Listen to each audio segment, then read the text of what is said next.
to talk about canning yellow wax beans.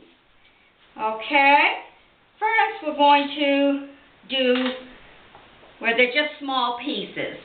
This is to be served, just as a vegetable platter when you're having your meal. And the string beans we like to use for that is the curly ones, because they're harder to deal with. We also have where you just keep them whole and you put them inside. Now this here I like to use when I'm doing a roast in the oven. Okay, and then of course we have the French style, where you just take them and you cut them in half. And that's mostly for if you're going to have older people over, or if you just like a variety. That works out better because older people need things to be softer and smaller pieces and everything. So what we do with these curly ones is we'll just cut them in pieces, pretty much bite size.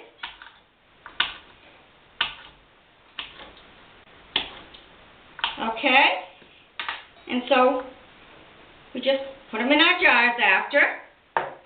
And then we have these that we just keep whole. And what you do is, of course, just make sure it's the right height for your jars. And we'll put them in holes. And then for this one here, what we have are the bigger wax beans. Now you can do it in green or you can do it the yellow wax beans. I like to pick them when they're really no bigger than this. Because when it gets bigger, then it's more, the seeds and everything inside. And what you do, first of all, is you want to line one side kind of even. Measure up what your jar is going to be. Now, you only want it to come to here. You don't want it to go all the way to the top. If you're doing it in quarts, then you don't have to worry so much about the height of your beans. But if you're doing it in the pint size, which is just me and my son, so we do it in pint size now. Then I'm going to want to cut them off right about there.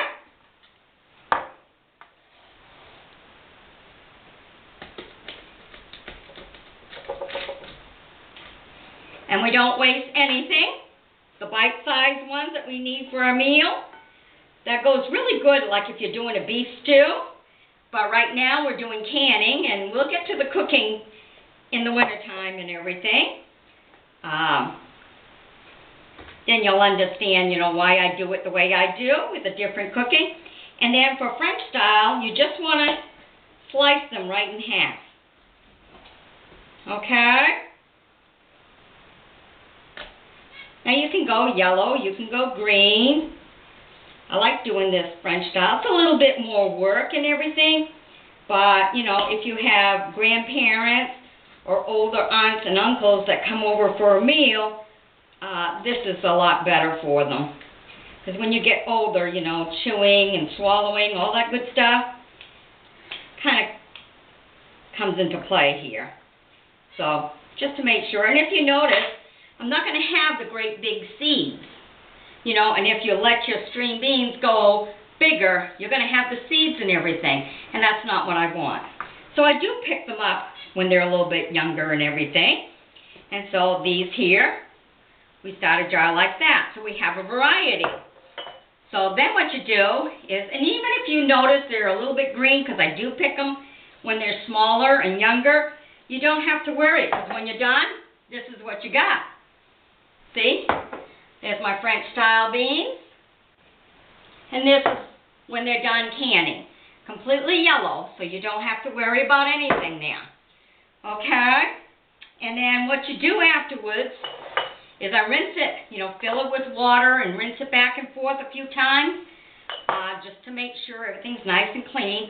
Of course, before I even start canning, I wash my jars, and then I put them through the dishwasher for sterilization, which is basically what I use the dishwasher for.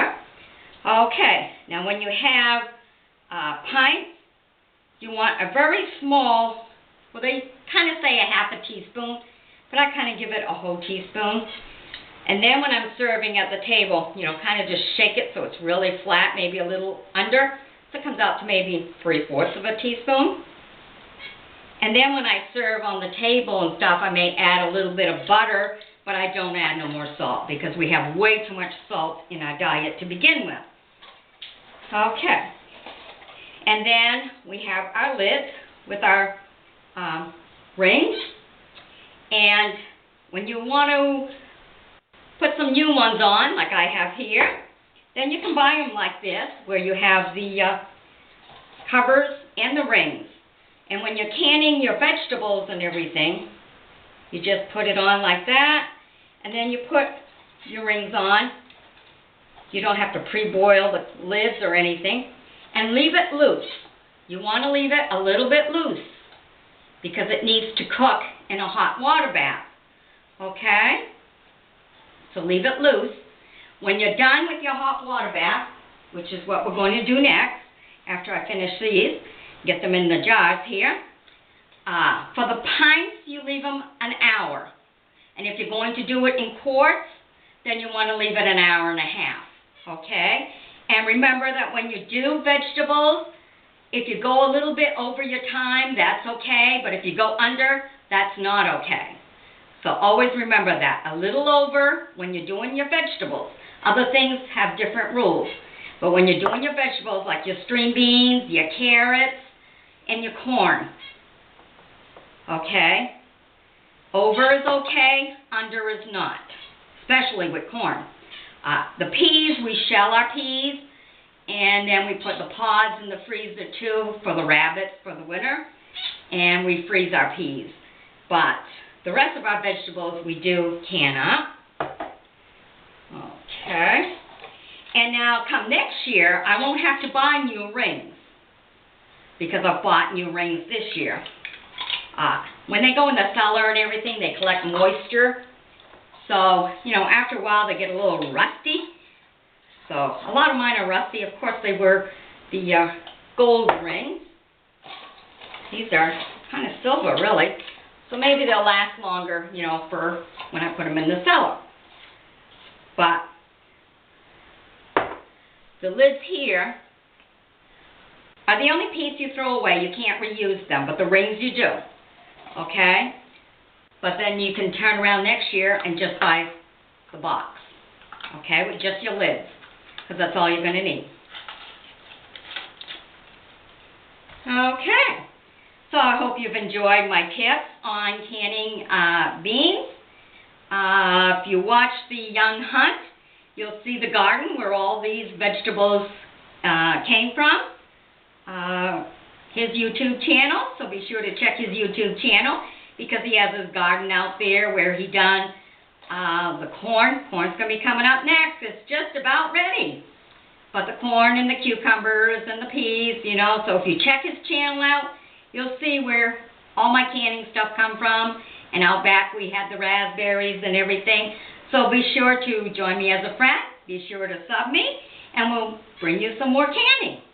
Okay, as the season goes and it's time to pick, time to can, get ready for our winter food, we'll bring it to you. Now, you know you don't have to have a big garden in order to turn around and can some of your vegetables.